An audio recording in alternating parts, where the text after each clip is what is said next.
An Attleboro fire has caught the attention of the authorities. Late last Saturday, firefighters were called to the school bus storage yard on Pleasant Street to put out several school buses that had caught fire. 3 city school buses were destroyed and a 4th was damaged. Attleboro Police and Fire departments are investigating the incident and they are not ruling out any possibilities. We spoke with Attleboro Police Detective Sergeant Arthur Brillion to find out more information. What information that we do have is on Saturday evening, right around 11 p.m., Attleboro Police and Fire responded to Pleasant Street where the buses are normally parked behind, I believe it's Pleasant Street Auto, and the officers arrived pretty quickly. There were officers in the area on an unrelated matter. The fire department also responded, got there very promptly. Upon arrival, it was determined that as many as 3, possibly 4 buses were involved in the fire and suffered damage, several of them significant damage. The fires were put out by the fire department, at which point an investigation is conducted, a joint investigation by the police department and the fire department, trained investigators, to try and determine things such as point of origin, cause, and things of that nature. It still is an active investigation. They're exploring several angles.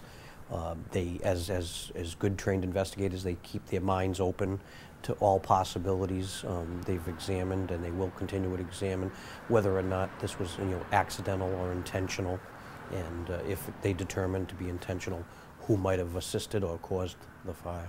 The fire department has trained arson investigators who work in conjunction with police officers, several of whom are trained arson investigators, and they work jointly on the more serious fires or fires that involve a death. The state fire marshal's office will also assist in that investigation. That's common. The police department, the police officers that are trained, they bring a certain aspect as far as interrogation, interview, and such. At the same time as the fire investigators that they work with bring their expertise as to fires, how they occur, how they normally take place, cause, the causes of the fire. They have that specialty, and we have the specialty in interviewing and interrogation and preparing criminal cases if that's what's determined. So the working together, the 2 investigators working together, make a good team.